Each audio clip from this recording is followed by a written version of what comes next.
अस्सलाम वालेकुम जी। आज आप लोग भी बनाने जा रहे हैं एक और बहुत मज़ेदार सैंडविच जिसका नाम है चिकन एंड चीज़ सैंडविच।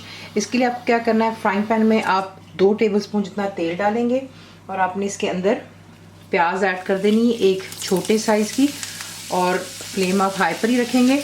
और यहाँ पर आपने प्याज को जो है ब्राउन नहीं करना, सिर्फ ट्रांसपेरेंट करना है, यानी कि नरम करना है।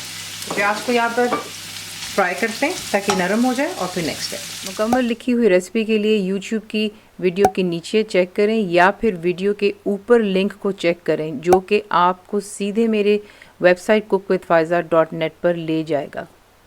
तो देख लें यहाँ पे प्याज जो है ट्रांसपेरेंट हो गई। अब आप इसमें ऐड करेंगे 2 टीस्पून लेवल्ड पर अदरक और लहसुन का पेस्ट जाएगा बीच में, और बीच में जाएंगी 3 अदद हरी मिर्चें। आप कम या ज़्यादा खुद अपने चॉइस के मुताबिक कर सकते हैं, दैट्स नॉट एन इश्यू। और इसको यहाँ पर जो है 1 मिनट के लिए मीडियम फ्लेम पर ज़रा थोड़ा सा प्याज के साथ मिक्स कर लेते हैं। और फिर नेक्स्ट स्टेप, अब आपने जो है इसमें ऐड करनी है चिकन। आधा किलो चिकन है, इसे मैंने छोटे छोटे पीसेस में काट रखा है। और 2 से 3 मिनट के लिए इसे हम यहाँ पर थोड़ा सा फ्राई करते हैं, प्याज, हरी मिर्च, अदरक, लहसुन के साथ। और फिर इसमें बाकी की चीज़ें ऐड कर लेते हैं। यहाँ पर अब आप इसमें मसाले ऐड करेंगे, तो ये चला गया इसमें नमक ½ टीस्पून,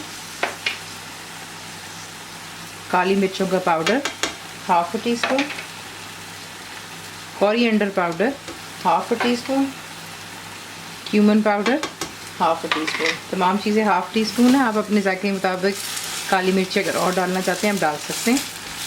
अब यहाँ पे आप इसको मिक्स करेंगे और आपने इसको लो टू मीडियम पर रखकर कवर होकर कुक होने देना है कि अच्छे से चिकन भी डन हो जाए। और चिकन आप देख रहे हैं खुद उसने पानी छोड़ा है, तो इसी में ये कुक हो जाएगा।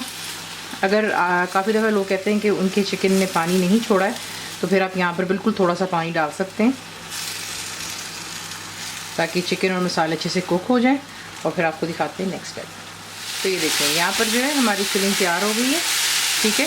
इसे निकाल के जब एक साइड पर रखते हैं और फिर मैं आपको दिखाती हूँ आपने नेक्स्ट क्या करना है। मिक्सचर को आप किसी भी बर्तन में ट्रांसफ़र कर लें ताकि थोड़ा सा ये ठंडा हो जाए। 2 को 3 मिनट्स को दे दें, अबाउट 2-3 मिनट्स, और ये ठंडा हो जाएगा। और इसके बाद में बाकी चीज़ें डालते हैं।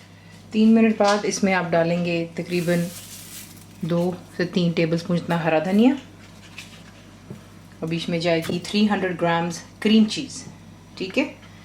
अगर आपके पास क्रीम चीज़ घर पर नहीं तो मैंने आपको घर पर बनानी भी सिखाई हुई, लिंक मैं आपको इंशाल्लाह वीडियो में दे दूँगी ताकि आप इस सैंडविच को ज़रूर ट्राई कीजिएगा।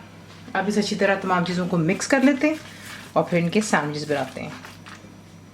यहाँ पर जो है हमारा मिक्सचर तैयार हो गया, ठीक है। अब यहाँ पर आप चख सकते हैं, अगर आपको नमक और काली मिर्चें कम लगती हैं तो आप और डाल सकते हैं। मैंने इसमें आधी चमची जितना नमक और आधी चमची जितना ब्लैक पेपर पाउडर दोबारा ऐड किया, ठीक है, ताकि थोड़ा सा जायका आ जाए, क्योंकि क्रीम चीज़ होती है वो इतनी ज़्यादा सॉल्टिश नहीं होती है, तो इसीलिए मैंने इसमें थोड़ा सॉल्ट डाल लिया। अब आपको चाहिए ब्रेड के स्लाइसेस। आप ब्राउन इस्तेमाल करना चाहते हैं, white, that's your choice completely. आप ब्रेड के स्लाइसेस पर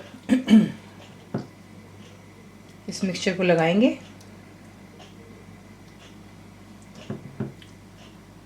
और फिर हम इसे करते हैं डिश आउट।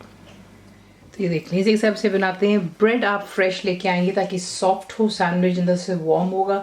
इसका बहुत मज़ेदार सैंडविच बनता है। बच्चों के लंच बॉक्स के लिए बनाए, शाम की चाय के लिए, मेहमान आ जाए, इफ्तारी के लिए आप बना सकते हैं। इस मिक्सचर को आप बना करके फ्रिज में रख सकते हैं 1 से 2 हफ्ते के लिए। साफ चमचे से आप इसको निकालेंगे, गीला चमचा होगा तो इसके अंदर जो है ये ख़राब हो जाएगा, ठीक है। और अगर आप सैंडविच बना कर रखना चाहते हैं तो फिर वो मैं आपको यहाँ पर दिखा रही हूँ कि क्लिंग फिल के अंदर में आप इसको रैप कर लेते हैं, तो आपके सैंडविचेस बिल्कुल सॉफ्ट रहेंगे जब तक कि आप इसको सर्व करते हैं, ठीक है। तो इसी के साथ इसे बनाते हैं। फ्राइज़ के साथ सर्व कर लें, ठंडी ड्रिंक्स के साथ, चाय, coffee, that's your choice. Recipe आपको पसंद आती है तो प्लीज़ को लाइक, शेयर, सब्सक्राइब ज़रूर किया करें। कंप्लीट रिटन रेसिपी आपको मिलती है मेरी वेबसाइट पे, विच इज़ इन इंग्लिश। और मुझे उम्मीद है कि आप लोगों ने मेरी ऐप भी डाउनलोड कर ली होगी, तो ज़रूर बनाइएगा। बताएं आपको कैसा लगा, दुआ में याद रखें। And thank you for watching the video. मेरे चैनल को सब्सक्राइब करें, बेल आइकॉन का बटन दबाएँ, मेक श्योर कीजिएगा कि ऑल भी प्रेस कर दीजिएगा ताकि आप लोगों को मेरी लेटेस्ट वीडियोज़ रिसीव हो जाएँ।